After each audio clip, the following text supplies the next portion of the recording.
Well, today we're on week 3 of our sermon series and our study opportunities related around the mysterious pathways of joy. We've looked at the mysterious pathway of joy that's found through grace and even through adversity. And today we're looking at one that might hit a little too close to home for some of us, but we're looking at the mysterious pathway of joy that's found through simplicity. I've shared before that I watch a lot of television and always have. And I got caught up in some of the reality TV shows, things like Hoarders, that show how somebody could take a simple hobby and suddenly own everything in the world. It just fills their house from floor to ceiling. It also makes you very disturbed as to why grown men own so many Beanie Babies.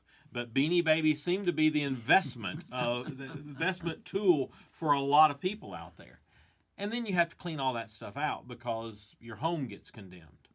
Some of us aren't quite at the hoarder state. So we like Maria Kondo and the art of tidying up, where it's just going through our houses and helping us realize that now we have not only one closet in our bedroom with clothing, but now we have another closet down the hall. Or if our children are grown and out of the house, we've now filled their closets with our clothing. And it's amazing, and all the stuff that we just accumulate in life. But there comes a point where, if we're honest, stuff doesn't bring us joy. And so, this seems to be a new concept to us, that we need to be a little more simple, that simplicity can bring us joy, but it's really not new. It's really one of the most ancient concepts, especially in the Christian faith. Absolutely. It goes back to the earliest times, and so many of the early church fathers, the desert leaders were there, and they wanted to be away from Rome and Right. the trappings and the stuff, and they lived out in the desert without anything. Really. Just them and God. That's right. Or you look at St. Francis, which most people have heard of. St. Francis was from a very well-to-do family, second or third son, and one day he simply walked away from all of it and dedicated his life to God. Left all that money, all that stuff behind, and lived his life in a completely different way, a very simple way. And I think as we look throughout the Christian tradition, we see that. We see that in John Wesley as well, the way he lived his life. Yeah, and St. Francis, I mean, the orders that he founded, the Franciscans, Right. The Poor Clares, Right. They still exist, and people still have chosen to walk that pathway that he did. I mean, he would sleep in caves, in old houses that had been abandoned.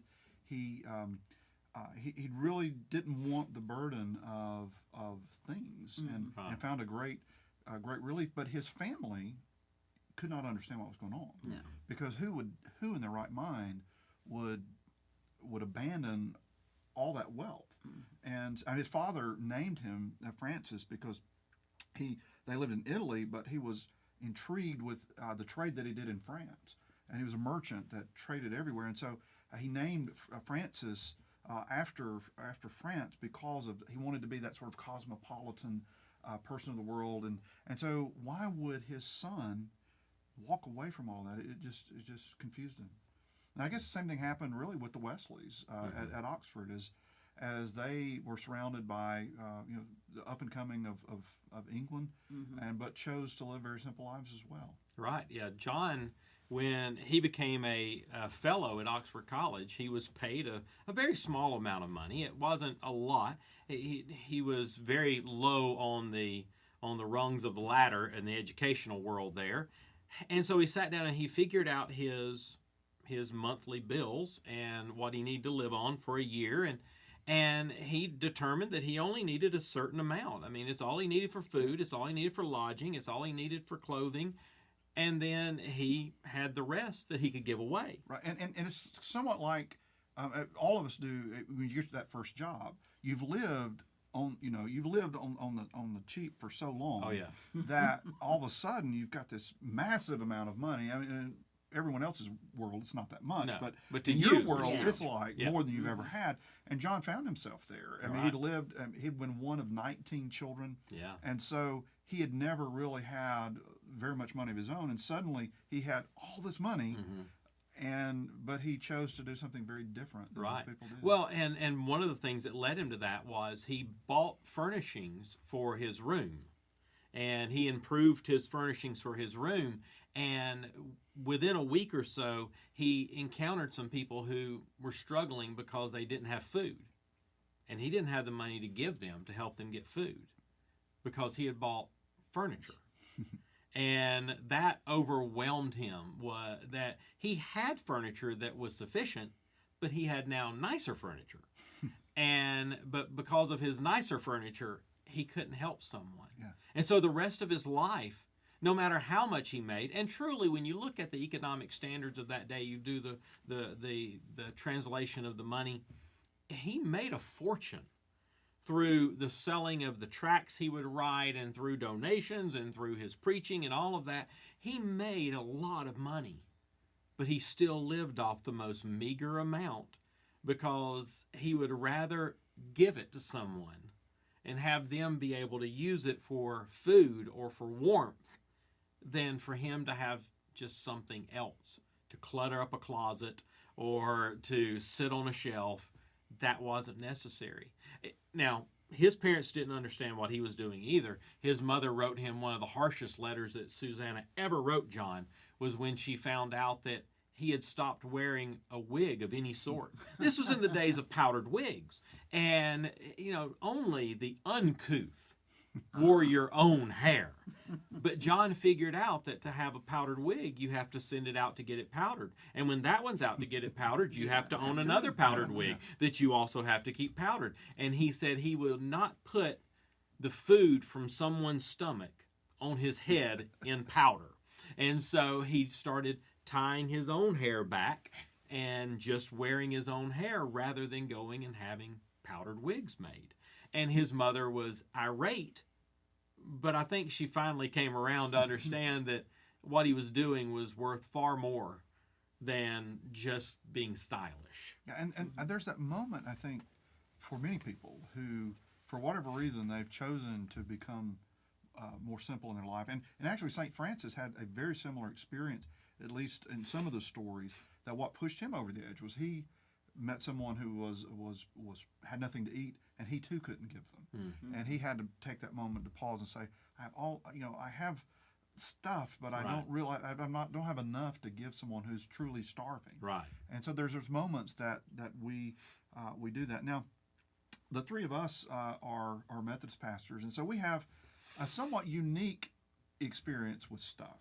We do. Because for me, there was that moment when I became United Methodist. We had a 4-bedroom house, 3-bath, full garage, and we had this big yard sale, and we sold everything, and we gave away everything, and we put what was left on a U-Haul, and we moved into a house that had all of the bedrooms furnished. The dining room was better furniture than we had. The living room, and so we were very excited about this, but we suddenly found ourselves owning very little, and I'm sure y'all have had similar experiences with that. Oh, absolutely. Everything you own has to be able to go on a truck every 2, 3, 4, 5 years, whatever it is. It all has to go on a truck. Longer and longer. We hope it's longer and longer that you don't have to do this. But yes, you're always asking that question because ultimately you're looking at something and asking, do I want to move this? Right. Mm-hmm. When you buy anything we buy, we always ask that question of, do I want to move this? Or how hard would this be to move? We don't take up hobbies that take up a lot of space because we might have space in this house. We may not have space in the next one. No workshop at the next house. And so then it's really hard to talk your wife into letting you put, the table saw in the dining room. Right. It doesn't go over well. And so you're always asking that question. And you're even going through your stuff every so often because you never know when the spring might roll around that your stuff goes back on a truck. Right. So you always are doing that kind of cleaning.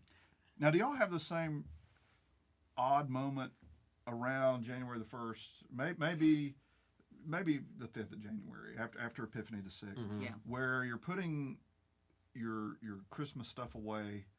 What happens for y'all? Oh, that's when you sit down and you have the conversation as a family of, well, how do we think it's going? Do we think we're moving this Is year? it looking good? Are we is it bad? looking good? Yeah. Are we feeling like we're going to be moving? Because that determines what you're about to do when you put your Christmas decorations away. That's right. Because what's your choices at that point, Sherry? Tissue or bubble wrap. That's right. If you think you're going to still be in that same house next year, just wrap it up in tissue paper, all those glass ornaments, and Even put them paper away. towels. Paper towels Yeah. will Oh, yeah, work. yeah, That's yeah, right. plastic You can even Walmart just bags, you can yeah. even just carefully stack them Mm-hmm. and put them away. But if you think you're moving, it's time to wrap them all up in And bubble you got to wrap. get the good boxes. Too. Got to get the good boxes. You go ahead and tape it Yeah. and get everything labeled. well Oh, printed labels, Absolutely. not just written on the no, side. No, no, no, but no. a You nice print those label. labels Yeah, out because it's got to go on the truck. Exactly. And it also gives you that chance to clean out all those odd Christmas items that you've accumulated that you In really 4 don't. years, it's still in a box. You don't know why you have it or where it came from, and so you clean it out. So I think we are unique in that we get forced into some simplicity on occasions, but I don't know. It's really hard because you just end up every day of the year, it seems like, you add one new thing Yeah. into your life if you're not careful. Absolutely. You know, when my wife and I were blessed to go to a Christian liberal arts college, and we had a professor that said something that really changed kind of how we have approached life, and we're blessed to hear it early enough in life that it really changed us. And he said, "Don't buy stuff, but buy memories." Mm-hmm. And we've taken that to heart, and we've been blessed to get to take our kids to a lot of different places and see a lot of the world. And I feel bad because there's not a lot of stuff. You Yeah. know, there's not a lot of heirlooms that they're going Right. to inherit or lake places and that kind of thing. And it would be wonderful, but we've really invested in a different way. Mm-hmm. But it's also freeing Right. because what I watched with my father, he had his property on the lake, and he spent so much of his time worrying about this property when he was here, and then if he went to the lake, he worried about that property over there, and so there was always this worry that something had to be taken care of. The boat was the water was too low. The boat was going to tear up. Did we leave the stove on at the house back in town? And so there was always this sort of possession that happened. The possessions possessed him in many ways, and there was a joy. There was also a lot of worry that happens with possessions, and I think that's what Wesley and St. Francis discovered. You get rid of those, Right. and you don't have the Right. worry that goes with it, and then joy sort of finds you. Well, and the Heath brothers in their book, The Power of the Moment, they're talking about the fact that you don't find joy in life through the things that you buy and through all that you possess, but you find joy in the moments. That moment of going somewhere with your family, that simple moment of, when we've had odd times when the power's been out and we have access to nothing because for some reason where we live, the power just seems to go out. Bright sunshiny random. day, Yeah. just goes out. And suddenly where we can all be scattered in the house, suddenly we're all in the same room and maybe we're watching a movie on an iPad. So we've now brought everything down to an 8-inch screen. And we're all sitting in the dark with a candle somewhere, watching an 8-inch screen, watching a Disney movie or something like that, and laughing and just enjoying being together. And it's truly not costing us anything because we're not even running power in our house at that point. And it's not about stuff. It's amazing how you find joy in those simple things, but when we complicate it, Yeah. it seems that joy just can get very elusive. And I think we've all had the moment where we've bought the present for the kids and they play with the box and Right. completely Yeah. ignore what came in the box, but the Right. joy came in the box Yeah. instead of the stuff. Yeah. It's so often the free stuff that really can bring joy that we forget about. We love to go to parks and take a bike, or I like to kayak. Yeah. Once you buy a bicycle and a kayak, well, there's really no cost to it. There's no, you're just out in the woods, you're out alone, and or you're at a park with a dog, And that's not something that you have to possess. You don't have to maintain it. You don't have to own it. But it can certainly bring joy. And I think what we find in Scripture and we find in the history of the Christian tradition is that that kind of simplicity is one of the mysterious pathways that brings joy. Absolutely. And sometimes God even reminds you of it. Because unlike you guys, I was second career, so we had accumulated a lot of stuff. And when we were blessed to move into the parsonage here, which was built in 1952 and has very small closets, I had to buy a stand-up wardrobe for my clothes. And that was a very sobering moment for me that I had to buy essentially an extra closet because I had too much stuff. Wow. And then when I prayed about my prayer word for 2019, it was fasting. And I thought God was talking about, maybe a Wesley fast once a week, something like that. Nope. Fasting from buying clothes. I have not bought a single item of clothes since January the 1st. Wow. And if you talk to my husband, you will appreciate what that means. Wow. I tried to... He seems a lot happier. He does. Yeah. I tried to convince God I did need a new Easter outfit. God was not... wouldn't go for it. But there is real truth in that, in the simplicity. Just taking Lily to a park. We don't have to take her to the zoo and pay $1 bazillion. Just, little kids, they understand it far better than we do.